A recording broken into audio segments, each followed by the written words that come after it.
Alrighty, hello everybody, Appalachian Naturalist here once again. Guess what worked today? Arc. So I figured out if I could run this game in extremely low detail, it tends to work on my computer. Knock on wood. Let's see if that continues. So, let's start off with the disclaimer from the last video. My channel is not designed to be a video game channel. It's designed to be an educational channel. I don't often get to teach about extinct species, so I'm using this game as an illustration and a means to reach a demographic of people I normally don't get to work with. I hope that by teaching my viewers about these animals' amazing biology, that I will not only enhance your gaming experience, but inspire you to learn even more, and ultimately, I hope that my efforts instill a sense of reverence for these extinct taxa. So, let's get on with it. Alright, so we're going to talk broad spectrum group stuff here. These guys, the little guy there, that big guy there, these two here. Just an overview of the extinct flying reptiles. These guys are not technically dinosaurs. So, basically, they have the same environmental niche as birds do today. Some are small, some are medium, and some are large. And we'll get to why I pointed to them in that order here momentarily. Typically, they have odd head ornamentations. Complex behavior. They have large brains for body size. Their wing membranes are covered or made out of a material called actinofibula, which basically is a cross-hatching of multiple layers of cartilage, the same material that makes up your nose and ears. They all have hollow bones, and none of these guys are considered true dinosaurs, and for reasons we will discuss in a future video. Alrighty, so let's get down to Tapajara.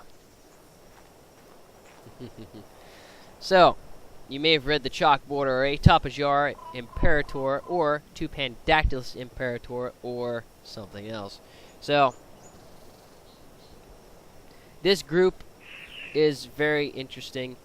It has a complex history behind it that I think I have pretty much unraveled here. So let's talk about taxonomy. This guy here is in the order Pterosauria, which is the same order as these guys here, and same order as these guys here, I do believe. It is in the suborder Pterodactylodea. Again, same suborder. Now it's in the family Tapajaridae, and in the subfamily Tapajarinae. Now within this subfamily there are 7 different genera, so there's quite a bit of species in this group. And that's one thing that always amazes me, just how much biodiversity was around during the Mesozoic. It's absolutely incredible. Anyway, so this guy is either, depending on what point in history and whose papers you are referring, is either in the genus Tapajara, the genus Tupandactylus, or the genus Ingrid. And we will explain that as we go through the history here. So, back in the 20th century, like it was that long ago, there was a German paleontologist named Peter Wellenhofer, and he did a lot of research into the flying reptiles. And I believe he did a lot of stuff with Archaeopteryx, or maybe he discovered Archaeopteryx. I forget. I wrote out these notes about, well, when I did the other video, so a couple months ago. I know that he did do something with Archaeopteryx. let's see. And then in 1989, Alexander Kellner discovered the first ever member of this new genus. He created the genus called Tapajara, and the individual was named Tapajara Wellenhoferi in Peter Wellenhofer's honor. Later, two larger species, each larger than the previous, were discovered: Tapajara navigans and Tapajara imperator.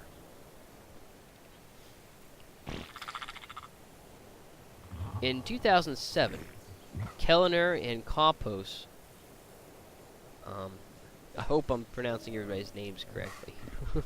I apologize if I'm not. Did some research and relocated Tapajara imperator into a new genus called Tupandactylus. So it was redubbed Tupandactylus imperator.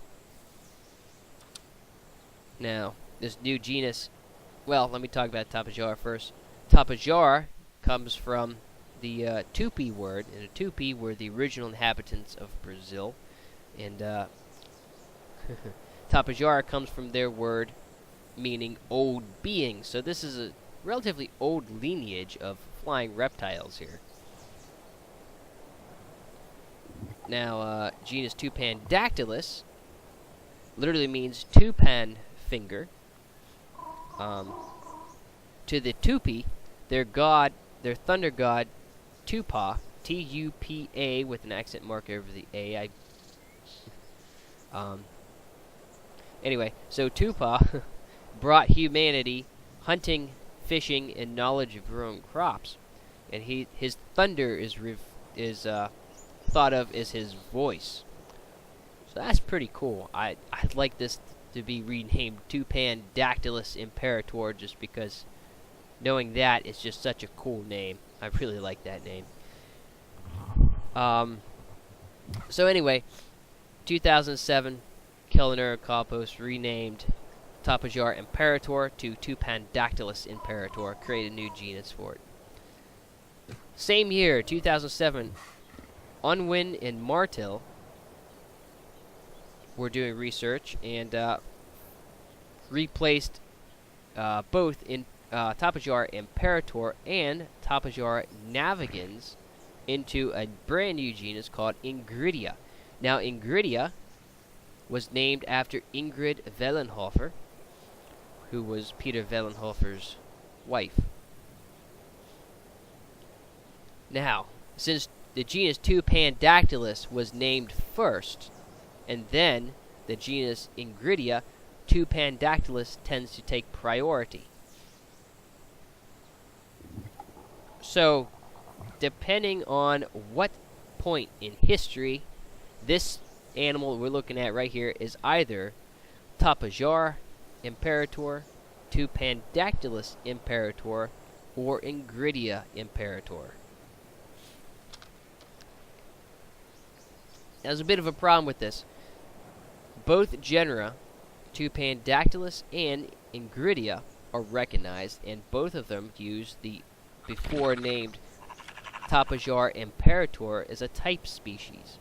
Now, a type species is basically a species that has all of the inherent characteristics of a group. And it could be on the genus level, it could be on a family level, subfamily, it doesn't really matter. It's the ideal, quintessential species within a group of related animals. Okay, and then in 2011, Tapajara navigans was relocated into the genus Tupandactylus and became Tupandactylus navigans. Now that brings us to scale. So I have a little issue with the way that this Tapajara is scaled in this game. Granted, this is my absolute favorite flying reptile out of the entire group so far, and I love this thing. Okay, so there it is. So the very first member of the genus Tapajara that was discovered was Tapajara Wellenhoferi. which stood about 1.5 meters tall. Remember the doorknob thing I told you in the other video? A doorknob is right about 1 meter off the ground, so we assume that holds true for this game.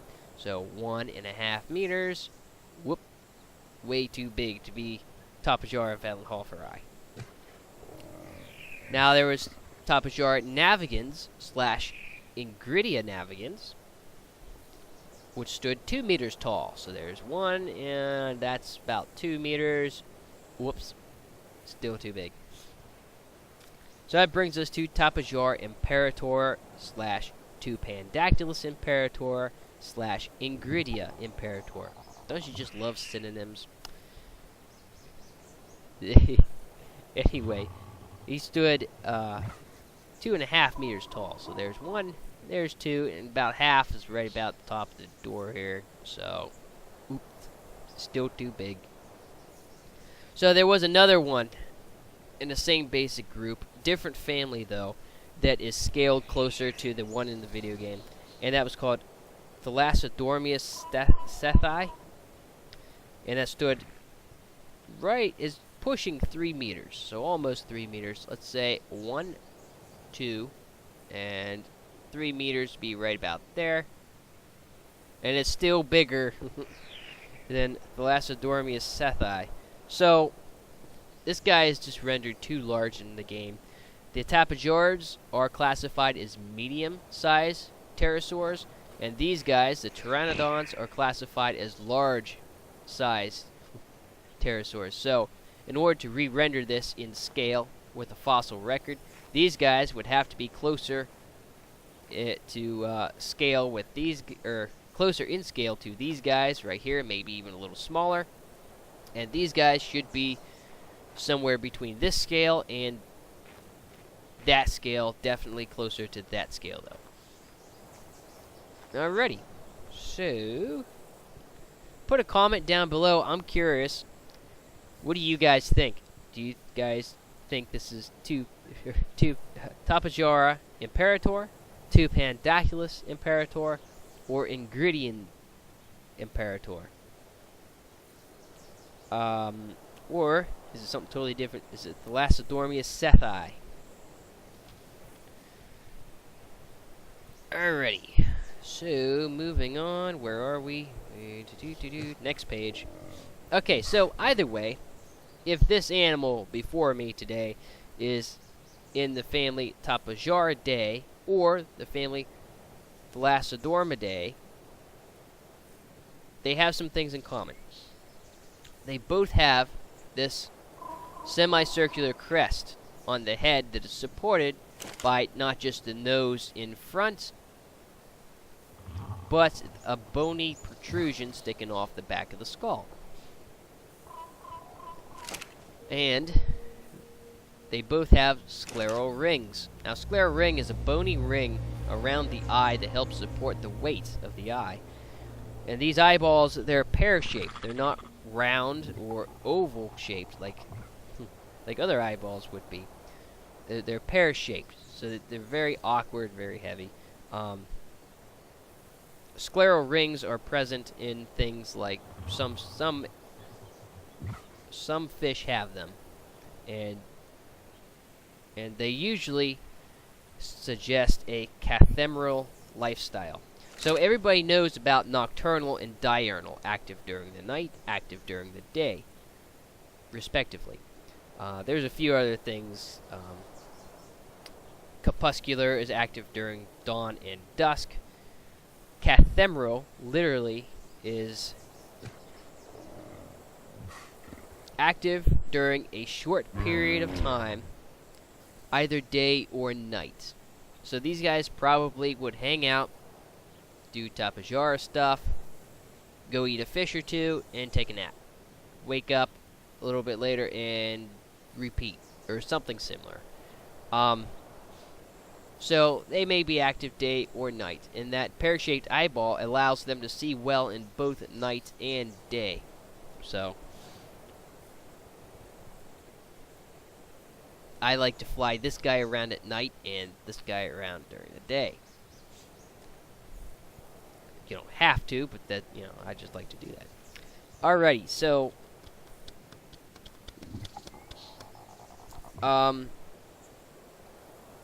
alrighty. The nasal anterior orbital fenestia. Alright, so right here, this gray, right in here, surrounded by brown and that darker gray. This is the nasal anterior orbital fenestra, and is basically an opening that goes all the way through the skull. If this was a skull in front of me, I could see all the way through its head and see the clouds on the other side just by looking right where the crosshair is. This is a key characteristic of the Tapajarids and the Thalassodormids, not shared by the Pteranodons. And we'll get to these guys in another video. Now there are some differences between the two families. The Tapajarids have a reduced shoulder girdle, so their scapulas, their shoulder blades, are much smaller. Well, I shouldn't say much, but smaller in relations to the scapula in the Thalassodormids.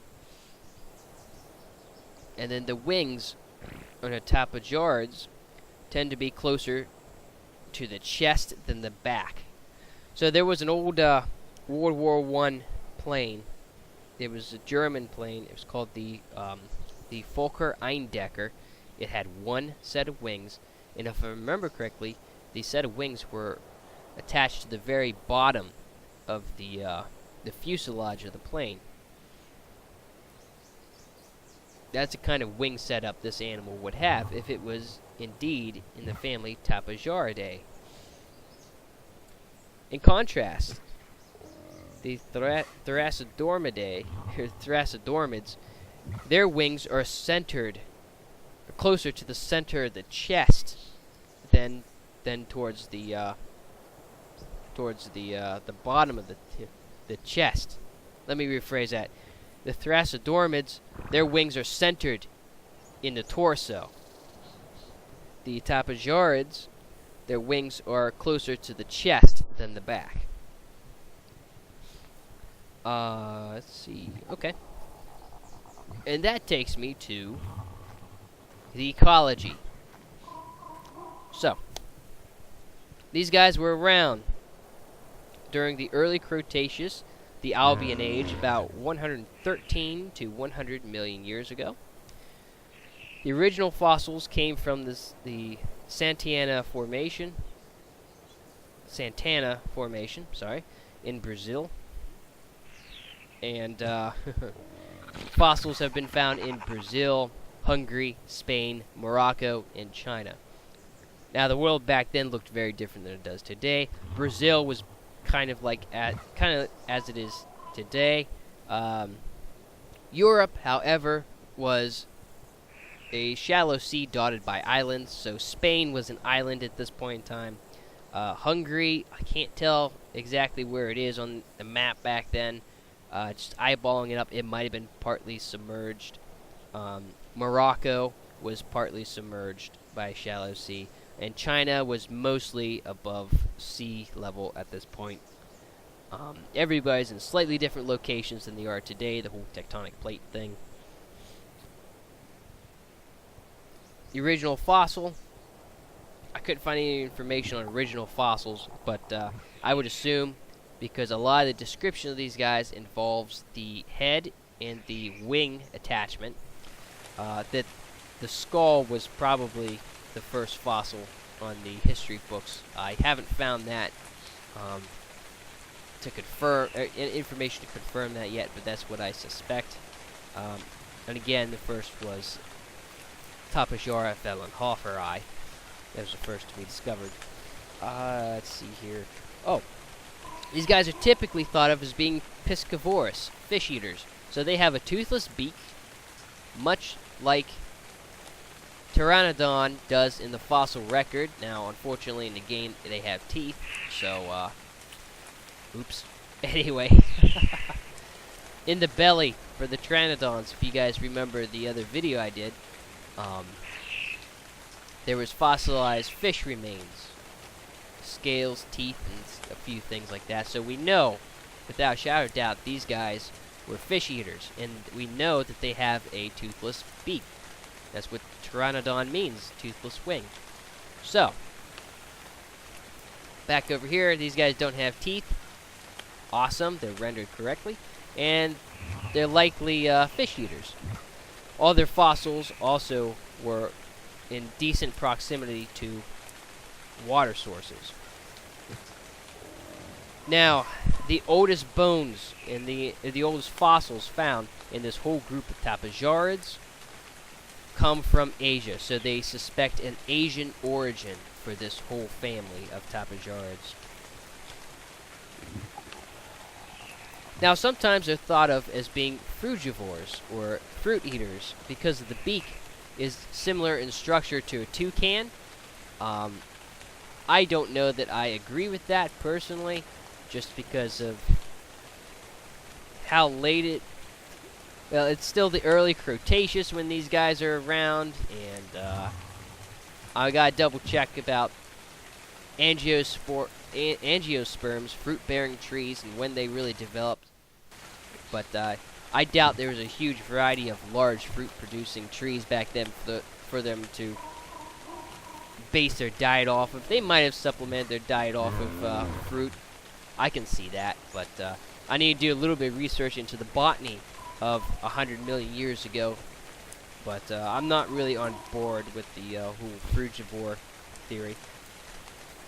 And then there's a smaller camp of people who believe that this guy might have been a scavenger. The beaks work very well for scavenging things. I'm not entirely on board with that either, just because they don't have a hooked beak. And usually you want a little bit of a hook on your beak like most birds of prey or vultures, buzzards do, if you're going to rip apart meat or if you're going to scavenge meat. So I'm not fully on board that boat either. I support the piscivorous idea. That makes a lot of sense to me. And it'll be very easy for them to swoop down, grab a fish out of the water, plop it on dry land, and pick it up with that beak. Doesn't necessarily have to have teeth. I don't think that they're skimmers. I don't think they skim across the water and grab a fish. Anyway, so let's check out the animation. I like the saddle too. That's kind of neat. You could put a bunch of people on it. It's like the party flying reptile here. So of course, scaled way too big. Everything is proportional, wingspan to height, but this animal should be smaller than Pteranodon over there, and it's clearly bigger. I mean, clearly bigger. I like the flight. I really like that you can like grab onto stuff in the game. This is probably my favorite thing to do. Oh, it didn't do it. Whoops. Hold on. Just making an idiot out of myself. Not that that's real hard to do. There we go. Oh, where'd I go? I disappeared. Alright. I like how I can grab onto things like this. Historically, or biologically, I don't know if it would really do this. I don't see a reason why it would do this. Perhaps a much smaller flying reptile would. Now these guys were supposed to be medium-sized flying reptiles, so I don't know. It's a neat feature in the game, but I don't think it's accurate as far as the fossil record goes. They're questionable, I should say. I love the noises this thing makes. Awesome job on the sound effects crew. And the quadrupedal locomotion looks very good. Makes sense as far as the skeleton goes. So I'm happy with that. And this is my favorite flying reptile in Ark. So I wish you could walk backwards on these things, so that'd be cool. Oh well. So without further ado, that's the video. Don't forget to like if you liked this video and want to see more of it. If you didn't like it for whatever reason, hit the don't like button. But if you do, put a comment down below. Let me know why. I'm always interested in constructive feedback and suggestions on how I can do things differently or better or more efficiently. Share the video. Don't share the video. Whatever. Let's see. I covered everything. So, until next time, go play some Ark. Get yourself a Tapajara imperator, or Tupandactylus imperator, or Ingrid imperator, or Thrasidormius sethi. Fly around a bit, enjoy this beautiful game, its beautiful scenery, and till next time, have a good one.